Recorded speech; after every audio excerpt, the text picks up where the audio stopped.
Mon nom est Marc Dumont et j'étais le producteur ainsi que le responsable en charge du son pour le court-métrage Nostos, Le Retour de la guerrière. Tout d'abord, ce court-métrage-là a été créé dans un contexte étudiant lorsque j'ai suivi ma formation en cinéma au Collège O'Sullivan de Montréal, où est-ce qu'on nous demandait de produire un court-métrage d'environ 4 à 5 minutes d'un sujet qu'on identifiait et qu'on devait produire du début à la fin, donc du scénario jusqu'au montage final. Lorsqu'on nous a demandé de trouver l'idée de ce court-métrage-là, j'ai proposé de recréer un épisode d'un vétéran ou d'une vétérane qui est aux prises avec un état de stress post-traumatique, un ESPT, dans son quotidien. C'est quelque chose qui me tient beaucoup à cœur parce que je suis moi-même un vétéran. J'ai servi dans les Forces armées canadiennes durant 37 ans. Le titre Nostos provient de l'ancien grec qui veut dire le retour du héros ou de l'héroïne.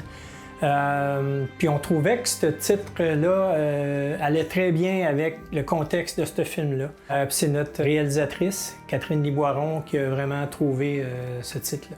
Lorsqu'il est arrivé le moment d'écrire le scénario, c'était pas vraiment évident de trouver une façon d'exprimer un épisode qui est psychologique en son et en image, afin que l'auditeur, les auditeurs et les auditrices comprennent bien le sens de ce film-là. Donc on a travaillé très fort là-dessus, on a demandé conseil à différentes personnes, dont des personnes qui vivent avec un état de stress post-traumatique.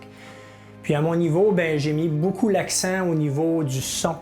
Donc on a fait revenir les comédiennes en studio afin de réenregistrer leur voix, les respirations. On a refait tous les sons au complet, les bruits, le bruitage du film, afin de rehausser l'effet. On a rajouté des effets spéciaux et la musique. Ce que ça a créé, c'est que ça augmente l'expérience cinématographique et émotionnelle de ce film-là. Le but du court-métrage Nostos, Le Retour de la guerrière, au-delà du travail étudiant, c'est de démontrer à la population, aux amis, aux familles, des personnes qui sont aux prises avec l'état de stress post-traumatique, ce que ces personnes vivent ou peuvent vivre dans leur quotidien. Et on espère sincèrement qu'en comprenant mieux, ça va aider à briser les stigmates qui en sont associés. Donc sur ce, bon visionnement.